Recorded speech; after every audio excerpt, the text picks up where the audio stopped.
Listo. Tardó un poquito en vivo. En entrar, pero ya estamos en vivo. Y vamos a empezar de lleno porque luego se nos va el tiempo. María José, estamos listos para continuar con el análisis verbal. Me imagino que ya terminaste. Sí, ya. Muy bien, perfecto. Entonces, pues 100 palabras. Este es tu tiempo. Ok, gracias. ¿Puedes ponerlo un poquito más grandecito? Sí. Por favor, dale un zoom. Gracias. ¿Cuánto? ¿Así? No, yo creo que ya está bien. Ok. Los lentes. Yo no lo veo todas las fácil. semanas. Póngase los lentes más. Ay, Abraham. excelente. En el análisis verbal consiste en poner las palabras literales, figuradas, culturales y teológicas y los personajes. Y en el pasaje nosotros agregamos, más bien agregué yo, llorando en literal, que igual el significado pues es literal, lágrimas saliendo de sus ojitos. Se estremeció en espíritu, conmovió, le amaba la gloria de Dios. Y en anteriores clases habíamos querido profundizar sobre en qué se estremeció, se estremeció en espíritu y se conmovió. Y habíamos visto que eran 2 veces se conmovió y no sabíamos cómo tomarlo. En los significados se estremeció, tener indignación, por culpa, suspirar con disgusto o conmover, que estos significados se toman a base al pasaje que estamos viendo, o sea, se aplica ese significado a la situación o lo que sea. En espíritu, él, la, lo, cosa, ese, quién, y así. Y, es que ese es en, ¿no? Ajá. Y falta en este caso, espíritu, que era neuma. Sí, ahí estás viendo el artículo. Hey. Pero bueno, antes de que te vayas a esto, una vez, Mari José, antes de continuar, 2 comentarios. Uno sobre lo que estás poniendo ahí. Recién entrando al seminario, pues tenía acceso a muchos libros. Algunos de ellos que no estaban en mi nivel, estaban mucho más avanzado. Por ejemplo, los diccionarios teológicos o diccionarios lingüísticos sobre el hebreo, sobre el griego, y queriéndome pasar de vivo, en un análisis verbal que estaba haciendo en el Antiguo Testamento, pues yo copié literalmente lo que decía, ¿no? Y es en su modo cal, y quién, ¿no? Y yo no había visto hebreo, por lo tanto no sabía de lo que estaba hablando, ¿sí? Y el maestro siempre leyó mis trabajos. No leía el trabajo de todos, los míos siempre los leía. Y siempre me corregía, por supuesto, ¿no? Me corregía redacción, me corregía sentido, me corregía ortografía y obviamente el pensamiento, ¿no? La línea de pensamiento. Y en esa ocasión me escribió, subrayó, encerró lo que había puesto y ¿sabes lo que esto significa? Le puse una tacha roja. Entonces yo entendí que pues no tenía sentido escribir algo que realmente no sabía de lo que estaba hablando. Entonces, ojo con eso, ¿sí?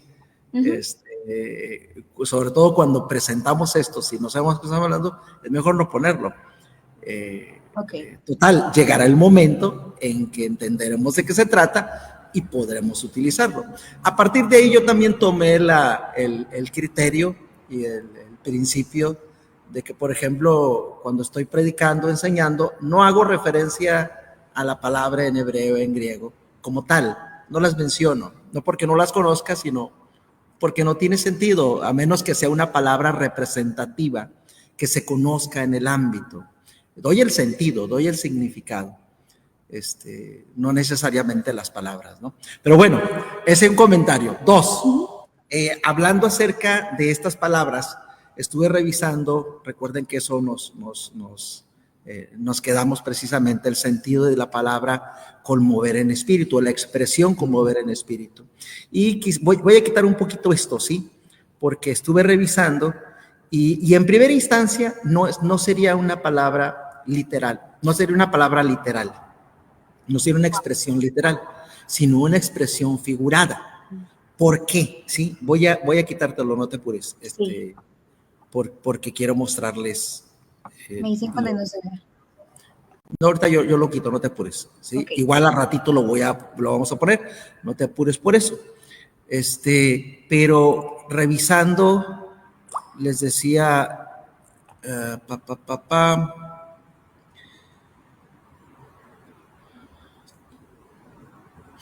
ay, ¿qué les pongo? La pantalla. Sí, pero estoy considerando si les pongo el interlineal o les pongo Eastward. Voy a poner Eastward. Total, para que nos quede más a la mano las definiciones. Aquí estamos. Ok, entonces el 33, que es donde aparece por primera vez esta palabra, esta palabra tenemos que verla a la luz del contexto. Es una de las muchos casos, ¿no?, donde tenemos que ver el contexto para entender la expresión. Aquí lo encontramos en el 33, aquí estamos en el 33. Jesús entonces, al verla llorando y a los judíos que la acompañaban también llorando, se estremeció en espíritu. Aquí es donde encontramos por primera vez en este pasaje esta palabra, pero su sentido nos la da el contexto, y el contexto viene de más atrás. De hecho, podemos irnos un poquito más atrás. Dice que María, es María quien está aquí interactuando con Jesús. La semana pasada nos confundimos y habíamos dicho que Marta, no, es María. Entonces los judíos, el 31, los judíos que estaban en casa con ella la consolaban, ¿sí? Cuando vieron que María se había levantado deprisa y había salido, la siguieron diciendo, va al sepulcro a llorar, ¿sí? Entonces, nada más quiero revisar esta palabra. Claro, muy bien. ¿Qué pasa? Que está María, como es natural, llorando, ¿no?, la muerte de su hermano, y hay un grupo de personas consolándola. De repente llega Marta, le dice que el maestro le habla, que Jesús le habla, y entonces es cuando ella se levanta deprisa y va hacia Jesús. Los que estaban ahí acompañando a María, consolándola, se dan cuenta que se sale deprisa y van de metiches, pensando que va al sepulcro a llorar, ¿sí? Bueno, llorar también. Sí, ese es el contexto. Ellos se dan cuenta que sale ella y ellos salen detrás de ella. Entonces, más adelante dice, María, cuando llegó a donde estaba Jesús, ¿sí?, al verle, se postró a sus pies, diciéndole, Señor, si hubieses estado aquí, no habría muerto. ¿Sí está siguiendo, verdad? No habría muerto mi hermano. Entonces, eso es lo que le dice. Y Jesús entonces dice, al verla llorando, y aquí la expresión, ¿sí?, es, ya nos lo había comentado Abraham, la expresión es un llorar a gritos, es un lamentar, ¿sí?, es un gritar. Y esto lo podemos entender perfectamente cuando estamos en un sepelio y está la esposa, la madre, el hijo gritando en términos generales en nuestra cultura, ¿no? Es la mujer quien prácticamente llora a gritos, a gritos desconsolados. Ni siquiera se le puede consolar porque está fuera de sí, está lamentándose, está gritando, está llorando. Y eso es lo que significa esta expresión. Él la ve llorando, ¿sí? Él la ve llorando y nos dice que es lamentar, ya sea con lágrimas, ya con cualquier otra expresión exterior de dolor. Se usa especialmente de llanto por los muertos, ¿sí? Entonces, estamos hablando de un gritar, ¿sí?, de un clamor. No es derramar nada más lágrimas, es derramar las lágrimas y gritar, como Es algo dramático. es dramático, como cuando lo vemos, ¿no? En un sepelio, algunos familiares que se desbordan sus emociones. Esa es la expresión. Lo interesante aquí dice que, y a los judíos que la acompañaban, los metiches, dice, también llorando. O sea, ese mismo llorando. De la misma manera. Y eso es la incongruencia. Normalmente quienes acompañamos a los dolientes, sí lloramos, pero no lloramos de la misma manera. Sí. El dolor no es el mismo. ¿Sí? El dolor no es el mismo. Si nos duele, si es un amigo, si es un conocido, si es un vecino, si es un compañero, por supuesto que nos duele, pero nuestro dolor no es el dolor de la esposa, del hijo, de la madre. Y es un dolor totalmente distinto. Y la expresión de ese dolor es totalmente distinto. No significa que no derramemos lágrimas, eso es otra cosa, ¿sí? Pero estar en la misma situación, no. Básicamente lo que están haciendo ellos es remedar o hacer el papel de las plañideras, ¿sí? Recuerden que existe una costumbre muy vieja y existía en tiempos de Jesús, de personas que acompañaban a los dolientes llorando como los dolientes, ¿sí? Pero realmente era, ahora sí que era un oficio, ahora sí que a eso se dedicaban, les pagaban para eso y externaban o simulaban el dolor, que realmente no es su dolor, ¿sí? Y ese es el papel que están haciendo ellos, ¿sí? Ellos están como si ellos hubieran perdido a su ser querido, cosa que no es real, ¿sí? Y esto es ese es el contexto, ¿sí? Entonces llega María llorando y se entiende su dolor, pero llegan también los judíos llorando y eso es lo que a Jesús lo estremece, ¿sí? A Jesús lo estremece. Entonces le incomoda. La idea es que le incomoda, oye, ¿por qué están haciendo eso? Sí, es una exageración, no es cierto ese dolor que están manifestando, porque no es nada suyo, ok, su amigo, su compañero, su vecino, pero no son sus hermanas, no es su hijo, no es su papá, donde se entiende ese dolor, ¿sí? Ellos no tienen por qué estar haciendo eso, y eso es lo que le incomoda, como que ve un dejo de hipocresía, como que ve que algo que está fuera de lugar, y esa es la idea de se estremeció, que nos dice el diccionario acá abajo, ¿sí? Es una palabra compuesta, embrimaume.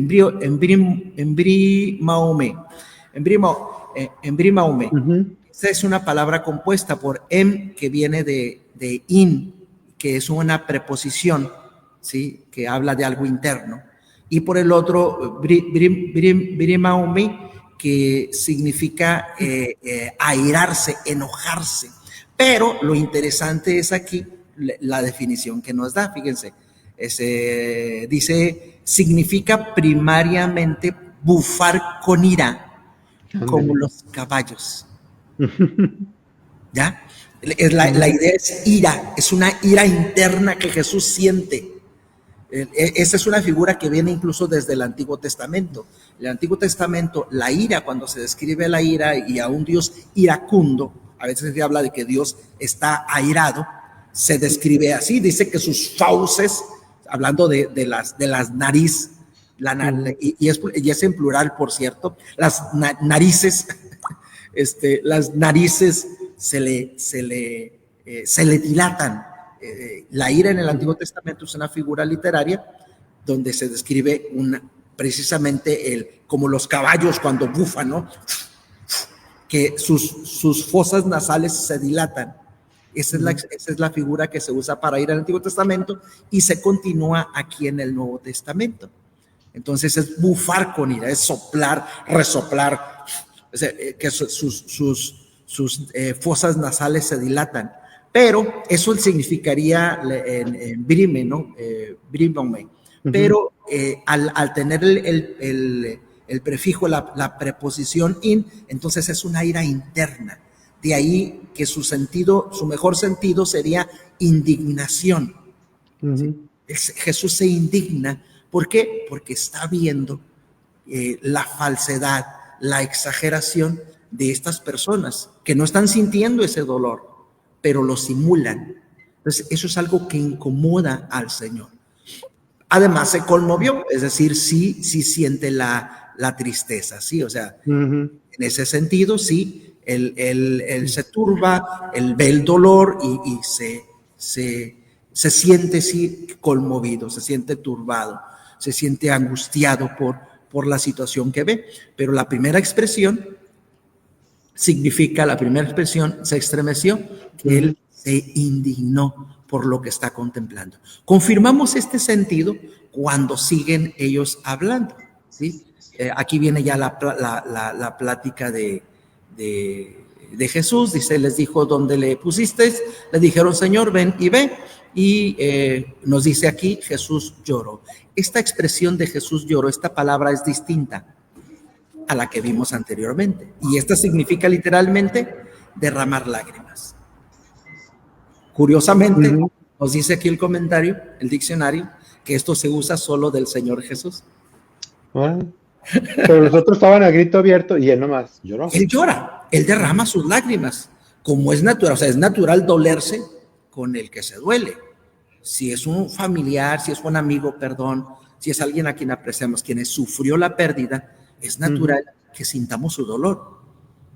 Y que le acompañemos en su dolor también llorando, también entristeciéndonos. Tal vez no por el muerto, tal vez por esa persona que a nosotros... La empatía. Sí.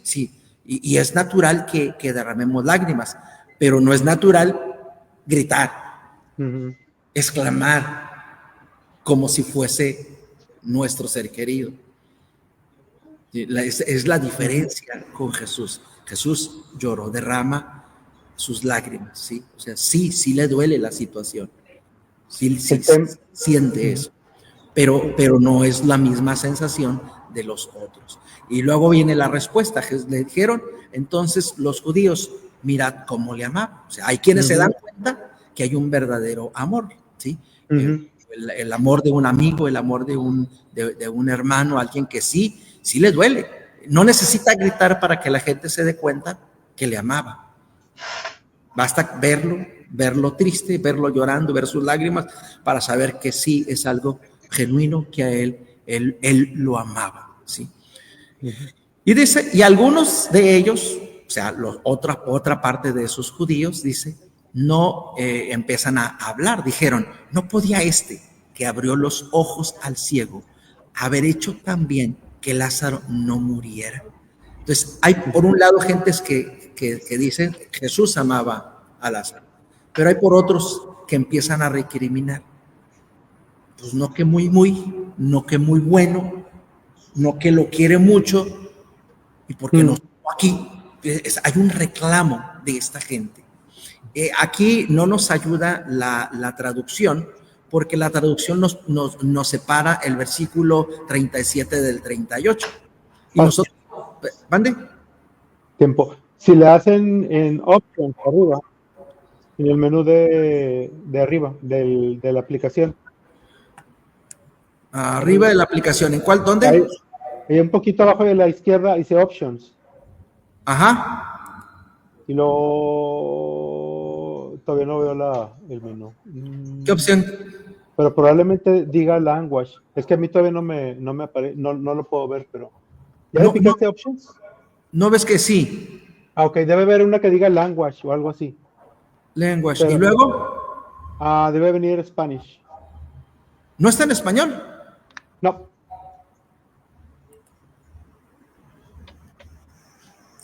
¿En qué idioma está entonces? Estaba en inglés. ¿Cómo? Yo no entiendo inglés. Todo el contexto. A la izquierda los nombres de los, ¿cómo se llama? Decía Jeremy, Song, Salomón, bla, bla, bla. Y el título del párrafo también venía en inglés. Ok, esa parte, sí, tienes razón, esa parte sí. Ok. Les decía.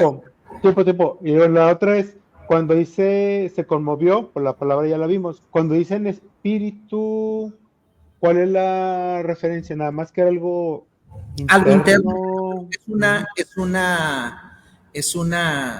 Para mí es una redundancia, ¿no? Porque es algo interno, hay una ira interna, habla de el espíritu en este caso se refiere a una emoción, una actitud de Jesús, algo que le incomoda personalmente, ¿sí? Algo que en lo personal a él no le parece bien, ¿sí? De ahí el sentido completo de indignación. No hace referencia al Espíritu Santo o a esa parte del ser, alma, cuerpo, espíritu, sino simplemente a la emoción que está sintiendo. Y la palabra sigue siendo neuma, que es viento, Sí, Espíritu Santo o el espíritu interno de la persona. O en este caso, emoción, actitud. Ok. Sí. Y bueno, entonces las traducciones, y por ejemplo aquí también nos ponen subtítulos y nos separan los versos. Este subtítulo no debía de aparecer aquí porque debemos de seguir leyendo, porque ese es el contexto, ¿sí? Entonces, le hacen ese reclamo a Jesús. Jesús lo escucha, ¿sí? Jesús escucha detrás de sí como la gente está murmurando y recriminándole que no estuvo ahí para resucitarle, para sanarle y que no muriera. Y otra vez aquí Jesús responde a ese reclamo con indignación. Jesús, profundamente conmovido, otra vez, ¿ya? O sea, le indigna que sean tan falsos de estar llorando a Cristo. Y le indigna, por supuesto, que le reclamen, cuestionando su amor, su fidelidad o incluso su poder. Entonces, no les responde verbalmente, ¿sí? No les responde verbalmente, sino que va a la acción. Jesús otra vez indignado, ¿sí? Indignado por segunda vez, vino al sepulcro, ¿sí? Una cueva, la describe, tenía una piedra puesta encima y dijo: Jesús, quitar la piedra. Marta, la hermana de que había muerto, le dijo: Señor, ¿y es de ya? Porque es de 4 días. Jesús le dijo: no te he dicho que si crees verás la gloria de Dios. Entonces quitaron la piedra de donde había sido puesto el muerto, y Jesús, alzando los ojos a lo alto, dijo: Padre, gracias te doy por haberme oído. Yo sabía que siempre me oyes. Y aquí la respuesta indirecta a los que están hablando. Pero lo dije por causa de la multitud, para que la multitud que está alrededor, para que crean que tú me has enviado. Y entonces, ¿qué pasó? Se me brinqué a quién sabe dónde. Sí. No sé cómo hice eso. Nosotros menos.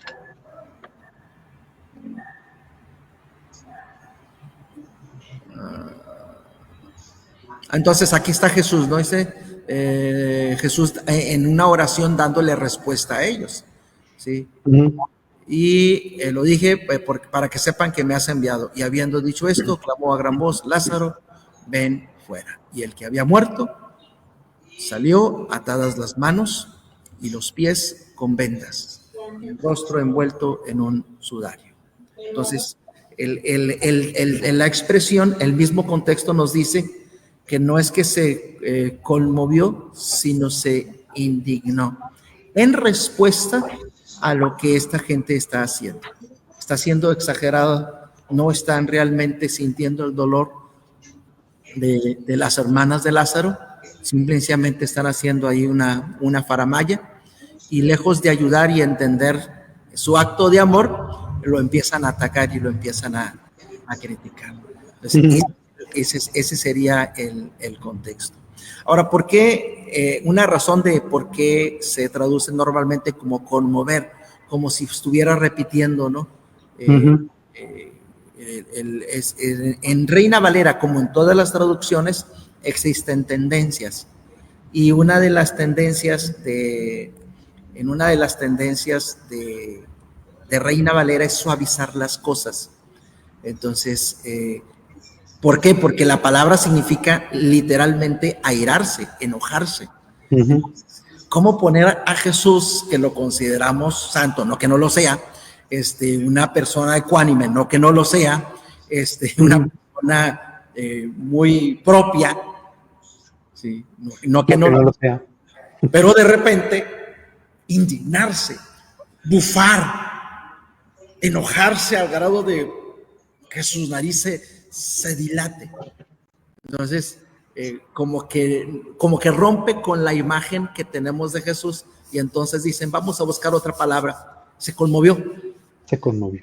Y bueno, esa es posiblemente la razón por la cual se inclinan hacia eso. No es la primera vez que lo hace Reina Valera, es muy usual en Reina Valera hacer ese tipo de cosas, suavizar la expresión para no romper una imagen que se trae.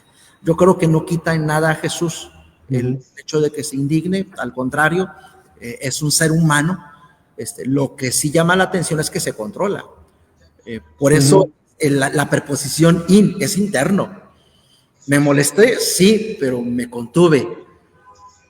Y respondió, o sea, responde no con palabras, no discutiendo, no agrediendo, sino responde orando, y así que Lázaro resucita. Sigan hablando y sigan llorando, ¿sí? Pero de que lo amo y estoy aquí para manifestar la gloria de Dios. Entonces la palabra, me parece que la palabra, el contexto otra vez es muy, muy importante. Bien, ¿preguntas?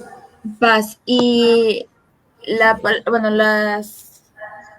frase, por decirlo así, de tú me has enviado, ¿cómo lo podemos tomar? Que está un poquito más arriba. Sí, pues como lo que es, me parece que es, ahora sí que es literal, ¿sí? Recuerden que Jesús viene a eso, ¿no? A hacer la voluntad de Dios. Se está identificando prácticamente con el Mesías. ¿Qué palabra utiliza? Tú. Ahí está. Sí, ¿dónde estamos? ¿Dónde está? Más allá arriba, ¿verdad? Sí. Aquí está. Ajá. Apóstolo.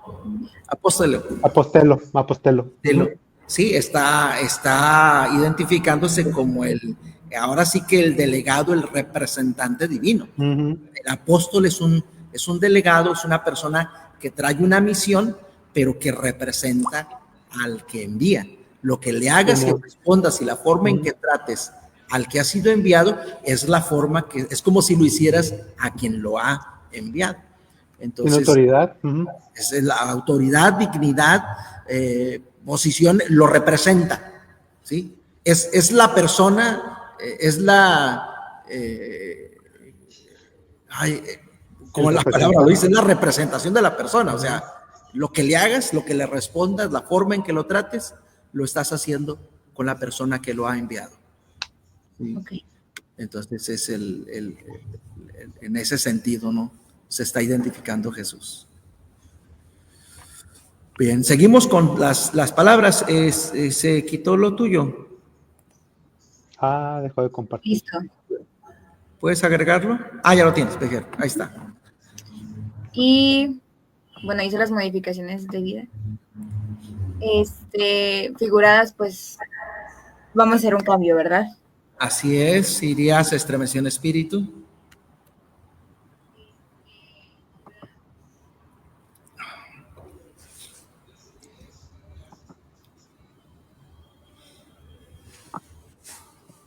Ok. Ahorita lo modifico. No se deja. No. Sí se ve, o sea, lo entendemos, no te apures por eso. Se conmovió, le amaba la gloria de Dios. Eso se queda. La gloria de Dios, ¿qué palabra es? O bueno, supongo que lo vamos a ver ahorita. Sí, no, a ver, ponlo. Sí. Más abajo, ¿no?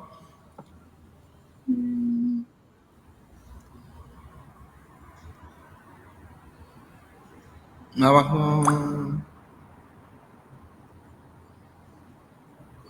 Debe ser la que dice dar honra, se me va a olvidar. Aquí está la otra, la anterior. La gloria. Ujú. Bueno, ya Doxa. está. Doxa.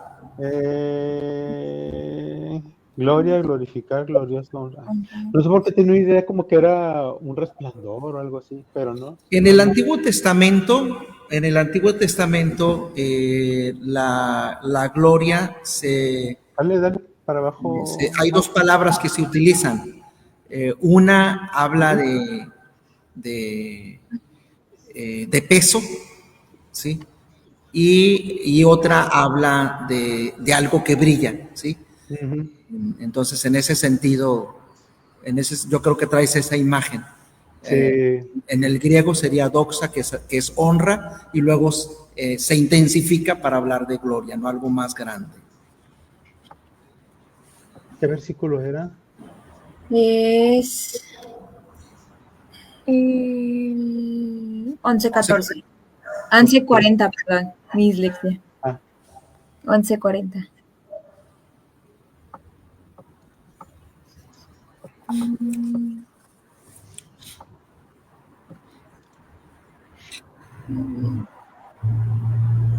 Es que en la interlineal, ya sé dónde lo sé. Dice, estás diciendo a ella, el Jesús, no dije a ti que si alguna vez confíes, verás el esplendor del Dios. Y sí está asociado a la palabra doxa, pero por alguna razón ellos lo ponen como un resplandor. Ok, probablemente se deba a eso, que tiene, en el contexto del Antiguo Testamento habla de un resplandor.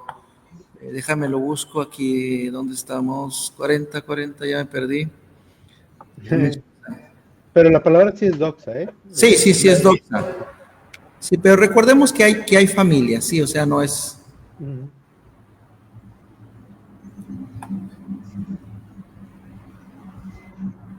Y dice lo mismo, gloria, glorificar, glorioso, honra. Pero ellos cuando ponen como que la descripción debajo de cada palabra griega, ponen resplandor. Por eso traía yo esa idea. Sí, pero sí trae, es el contexto del Antiguo Testamento.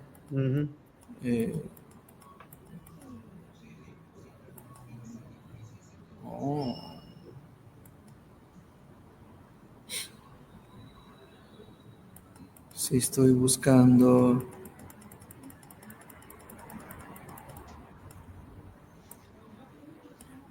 ¿Dónde está Strong? A ver si nos da. Sí, por ahí hay un Strong Ultra, ese ya lo tiene Luis. Y ese viene, haz de cuenta que, ya ves que ahorita vemos que si la de, ¿cómo se llama? Que si el Strong normal, que si el otro, el de vida, o no sé cuál. Fíjate que Y en este vienen todas. Fíjate que esa no la tengo. Tengo un Strong especial, pero no es ese, porque yo recuerdo uno donde vienen las palabras que se traducen, de las palabras del Antiguo Testamento que se traducen por esa palabra, y que es lo que estaba buscando aquí. Y no está. Luego te lo paso para que lo tengas y ya le eches un vistazo a ver qué te Sí, en parece. teoría aquí debía de estar, pero no está. Bueno, entonces pues así sería, ¿no?, el asunto. Sí, está más pero sí, la razón de que se relaciona resplandor es por el contexto del Antiguo Testamento. El Antiguo Testamento. Sí, que la gloria, que siempre que se ve la gloria de Dios, se ve como un resplandor, Dios brillando. Sí, generalmente se relaciona a eso. Bien, seguimos. Bueno, hicimos el cambio y seguimos con culturales, que es vino al sepulcro, que en el diccionario pues es, recuerda sepulcro, monumento. No sé por qué los demás diccionarios no me parecen, pero pueden encontrar. ¿Sale Strong en inglés, el de abajo? Sí. Bueno, cada que le piques una palabra donde te aparece la I con el circulito, es que tiene definición. Y si no, es que no tiene definición. Un recuerdo que es... cenotap, esa sí no me la sé. ¿Cuál? Cenotap. es un lugar de Intermedio. intermedio. Grave, tumba, sepulcro, Sepulcro. tumba. Ok, gracias. Ah, Tumba. era la cueva, la piedra, ¿era lo único que había o había diferentes tipos de sepultura? Lo interesante, digo, aquí sería muy, muy bueno hacer ese estudio de la cultura funeraria. Pero si recordamos, la mayoría de las veces que se mencionan cuevas. Por ejemplo, cuando Por Jesús mismo. es sepultada, sí, pero si nos vamos más atrás, cuando es sepultada Sara, es en una cueva. Jesús es en una cueva. Aquí, Lázaro es en una cueva. La gran mayoría de las veces se refieren a cuevas, no a excavación en el. Sí, nosotros abrimos un hoyo y lo echamos adentro y ya le ponemos. Sí, entonces, no estoy diciendo que no exista, sino que la gran mayoría de las veces que se hace referencia a la sepultura física, se hace referencia a una cueva y siempre colocando una piedra.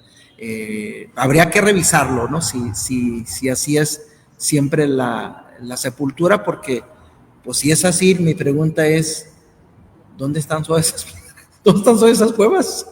Sí.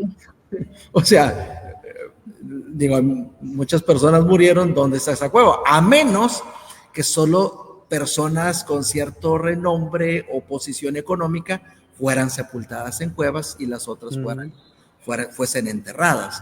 O sea, no lo sé, habría que aquí revisar, habría que revisar ese aspecto.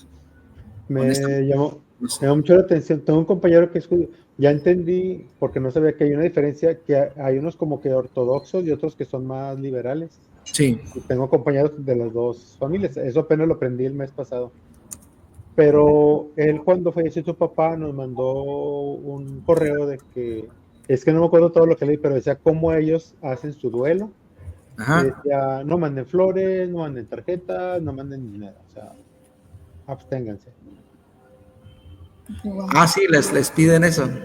Sí.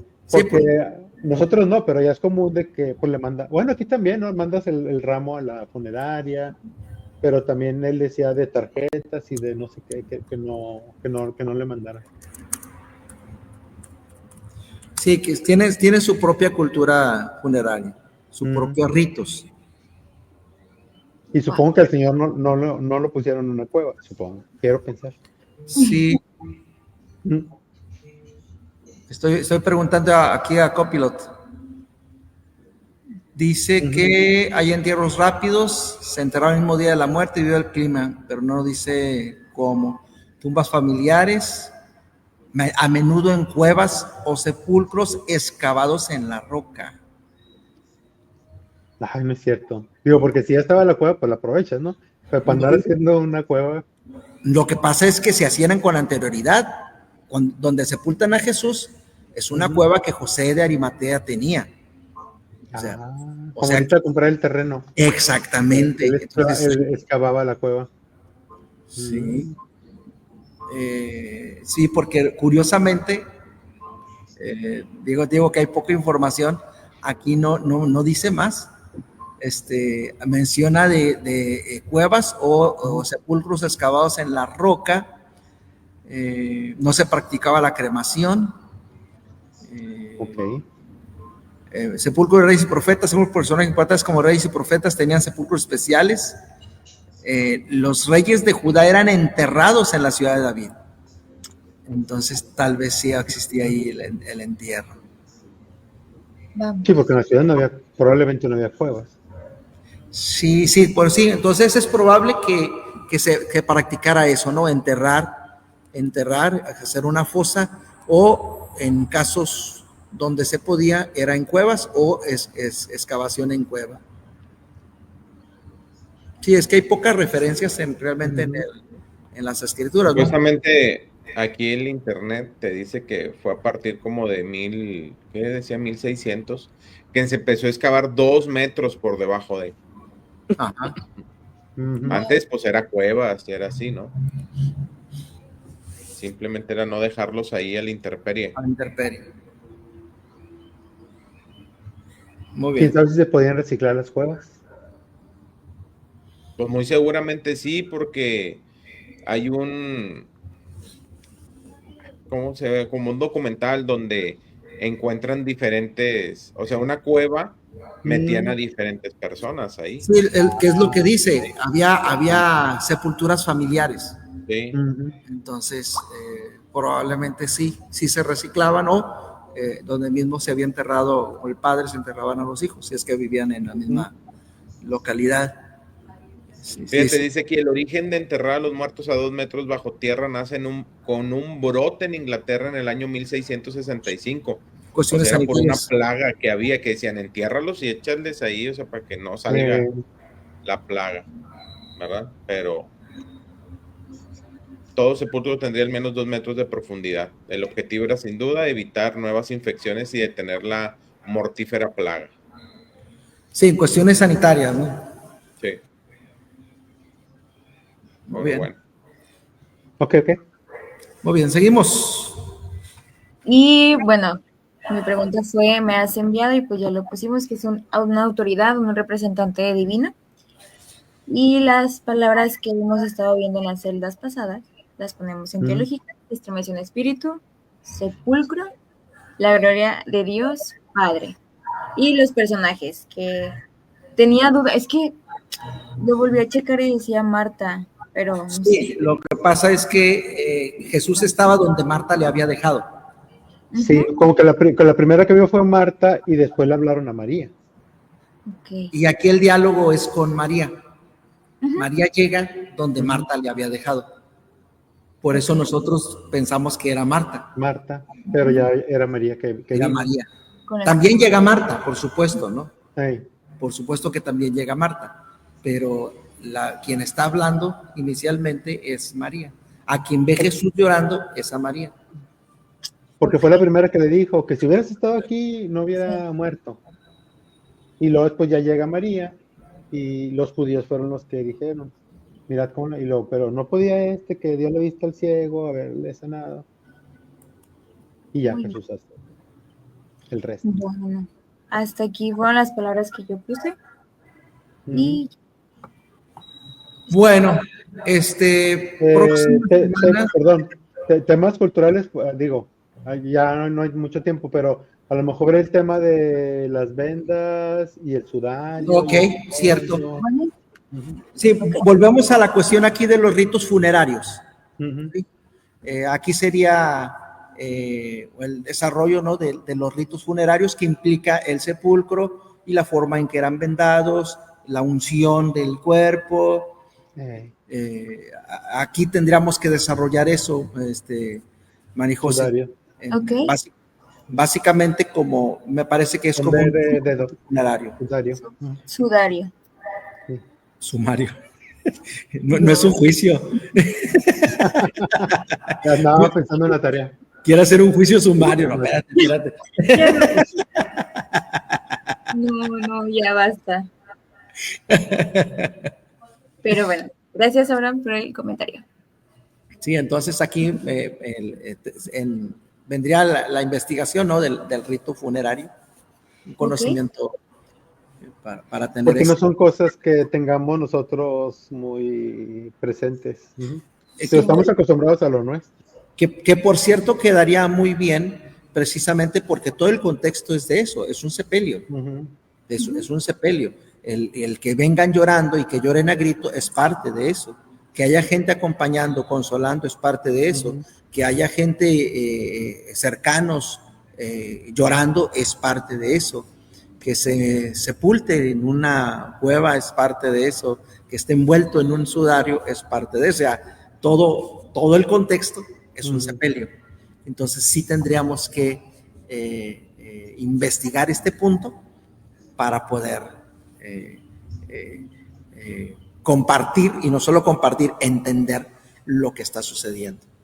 Sí. Entonces, y de tarea, ¿cómo salió si estaba envuelto?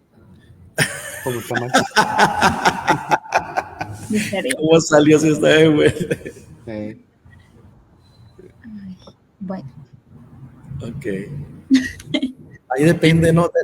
Yo creo que, ahí te va, yo creo que sería parte de ese rito funerario, porque a lo mejor nuestra imagen de ese estar envuelto en un sudario tenga que ver con la momia.